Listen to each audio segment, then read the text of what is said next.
এই আজকে যে প্রোগ্রামটা যে অনুষ্ঠিত হচ্ছে তার একটা বড় ক্রেডিট কিন্তু এই কনসেপ্টিভ মিডিয়া টিমের।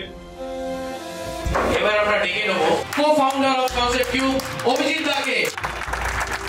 এক বছর আগে যখন আমি প্রথম এই ইপিসির অফিসে আসি এবং কল্যাণদা একটা নতুন অর্গানাইজেশন করার কথা বলে, আমার মনে আছে প্রথম নর্থ ইস্টের ডিমাপুরে একটা সাইটে গেছিলাম এবং আমার মনে হয়েছিল যে এতকাল যে আমরা ট্রেনে করে ট্রেনের ওপর দিয়ে চলে যাই অনেক গ্রাম পাহাড় পর্বতের মধ্যে দিয়ে, আমি ওই ট্রেন লাইনের পাশের কোনো ক্যাম্পে রয়েছে এবং সেখানকার সার্ভেয়ারদের জীবন, ইঞ্জিনিয়ারদের জীবন সেটা আমাকে মুগ্ধ করে দিয়েছিল। এই কল্যাণের সাথে কথা হয়, বিদেশের বাকি লিডারদের সাথে কথা হয়, তারা একটাই বলে কথা যে এই যে গল্পগুলো ছড়িয়ে আছে এই বিভিন্ন রেল লাইন হাইওয়ে ধারে, সেই গল্পগুলোকে আমরা ধরতে চাই আমাদের বিভিন্ন ডকুমেন্টারির মাধ্যমে। যেমন বিবিসির একটা গল্প আছে, এই খুশিগঞ্জের গ্রামে কয়েকটা ছেলে একদম শূন্য ক্যাপিটাল নিয়ে আজকে বিশাল একটা অর্গানাইজেশন গড়ে তুলেছে।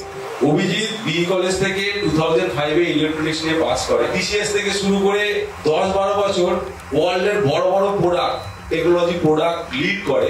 অভিজিতের একটা বড় প্রোডাক্ট হচ্ছে টাটা স্কাই। তো সেটা অভিজিৎ অনেক পরে বলেছে। Thank you Abhijit. আমার মনে কারো জানা ছিল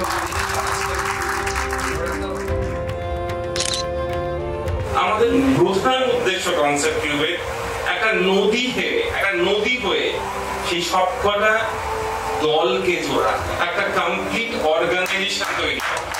প্রথম যেটা ভাগ মিডিয়া টেক এবং ইনফ্রাটেক। এই মিডিয়া টেকের মধ্যে creator cube, editor cube, production cube, social cube. Abhijit concept কিউবের নদী নিয়ে একটা গল্প বলেছে।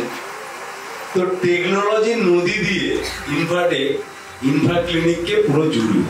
কনসেপ্ট কিউব তাদের প্রথম সিনেমা যেটা অভিজিৎ দা ডিরেক্ট করছে, ধ্রুব আশ্চর্য জীবন, তার কাজ প্রায় শেষ। তার একটা গান অভিজিৎ দা বলেছিল, তো এই গানটা কিন্তু অপ্রকাশিত। For his recent great achievement, Fulbright scholar from Drexel University in Washington